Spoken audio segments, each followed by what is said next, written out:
Bismillahirrahmanirrahim. Elhamdülillahi Rabbil alemin. Vessalatu vesselamu ala eşrafil enbiyai vel murselin. Seyyidina Muhammedin ve ala alihi ve ashabihi ecmaîn.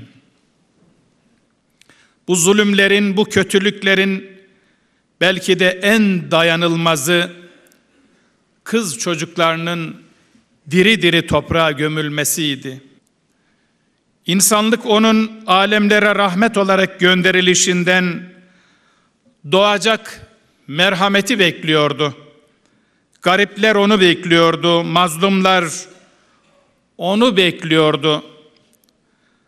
Toprağa diri diri gömülmemek için kız çocukları onu bekliyordu. Evet, tıpkı bugünkü gibi. Narinler onun insanlığa getirdiği merhameti, şefkati bekliyor. Gazze'nin, Filistin'in narinleri, Ayşeleri, Fatmaları onun şefkatini, merhametini bekliyor. İmdat çığlıklarıyla yeri göğü inletiyor. Ama heyhat, dünya kör ve sağır, insanlık kör ve sağır, vicdanlar ölü, kalpler paslı. Bu yılda Mevlid-i Nebi haftası ile camiler ve din görevlileri haftası temasını belirledik.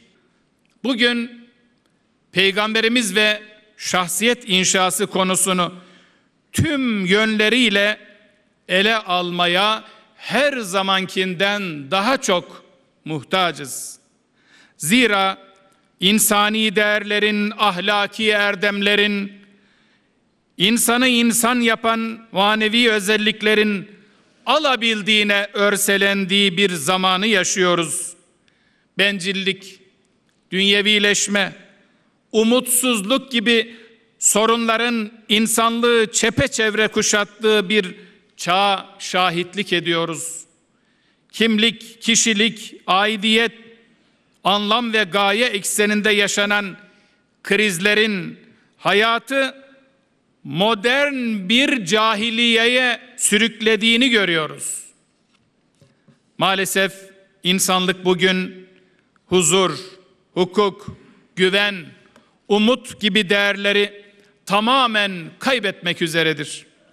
18. yüzyıldan itibaren Batı merkezli değişim içinde heyecanlı cümleler ve büyük vaatlerle yola çıkanlar bütün insanlığı büyük bir kaosa ve bunalıma mahkum etmiştir. Dünyevileşme hırsıyla merhameti unutan insanlık vicdanını kaybetme noktasına gelmiştir.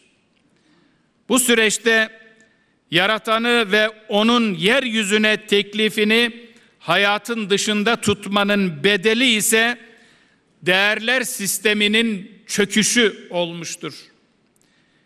İşte bugün insanlığı kapıldığı bu türbülanstan çıkarmanın yegane yolu kaybedilen değerleri vahyin rehberliğinde yeniden ihya ve inşa etmektir. Onun her davranışı ve her sözü tüm insanlık için bir kurtuluş pusulası ve bir hayat kılavuzudur. Dünya buna her zamankinden çok daha muhtaçtır. Dünyayı İslam kurtaracaktır. Dünyayı İslam'ı olması gibi anlayan, öğrenen, yaşayan Müslümanlar kurtaracaktır. Başka bir kurtuluş yolu yoktur. Kurtuluş İslam'dadır. Kurtuluş Hazreti Muhammed'dedir. Onun getirdiği sünnettedir. Başka bir kurtuluş yoktur. İşte Müslümanlar olarak bizim en temel sorumluluğumuz Peygamber Efendimizin yüce şahsiyetini ve örnek ahlakını çağımızın insanıyla buluşturmaktır. Kur'an ve sünnetin rehberliğinde bilgi ile hikmeti bütünleştiren, hayatı anlamlı kılan değerlerle bilimsel gelişmeleri birlikte öğrenen, bütün söz ve davranışlarında sadece Allah'ın hoşnutluğunu arayan, erdemli, vicdanlı, ahlaklı, dürüst, şahsiyetli bir nesil yetiştirmek için çalışmalarımızı daha verimli hale getirmeye her zamankinden çok daha fazla mecburuz.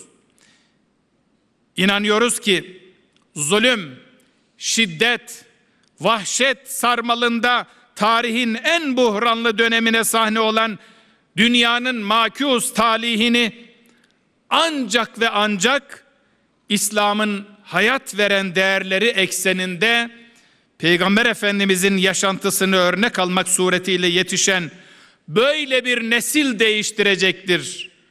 İslam medeniyetinin oluşmasında temel yapı taşı olan mekanlar vardır. Bunlardan birisi de camilerimizdir. Camilerimiz tevhid ve vahdetin, iman ve istikametin hayat bulduğu, İslam'ın ilke ve değerlerinin hayata taşındığı mekanlardır. Hem fiziki yapısı ve varlığı hem de fonksiyonları ve temsil ettiği değerler açısından Müslümanların toplumsal varlığının nirengi noktalarıdır camilerimiz. Şehirlerimizin süsüdür, hayatın merkezidir camilerimiz. İslam tarihi boyunca camiler dini, sosyal, kültürel hayatın merkezinde yer almış, ibadet, ilim, kültür, kardeşlik mekanları olarak hayati fonksiyonlar icra etmiştir. Sadece ibadetlerimiz için değil, tarihimiz, edebiyatımız, örf ve adetlerimiz de camiyle iç içe olmuştur. Müslümanlar caminin temsil ettiği değerleri kuşanarak güvenli şehirler kurmuşlar. Refahın ve huzurun yaşandığı şehirlerde insani değerlerin ön planda olduğu büyük bir medeniyeti, İslam medeniyetini cami merkezli olarak inşa etmişlerdir. Diyanet İşleri Başkanlığı olarak bu doğrultuda hafta boyunca inşallah camiler ve din görevlileri haftamız boyunca çeşitli etkinlikler gerçekleştireceğiz inşallah. Tıpkı Mevlid-i Nebi haftasında olduğu gibi. Hafta boyunca gerçekleştireceğimiz faaliyetlerle de belirlenen tema ekseninde, ki tema, aynı tema, Peygamber Efendimiz ve şahsiyet inşası. İşte bu tema ile Peygamberimizin mümtaz hayatını, özü Kur'an olan ahlakını yeniden anlamaya ve anlatmaya gayret edeceğiz inşallah. Aziz milletimizin ve alem İslam'ın Mevlid gecesini şimdiden tebrik ediyor. Bu müstesna gecenin başta Filistin, Gazze olmak üzere yeryüzündeki tüm mazlumların kurtuluşuna vesile olmasını Yüce Rabbimden niyaz ediyorum.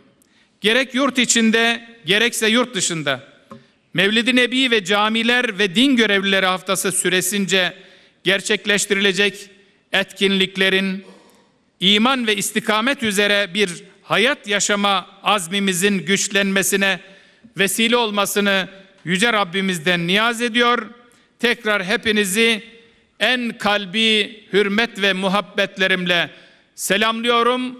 Hayırlı uğurlu olsun. Allah'a emanet olun.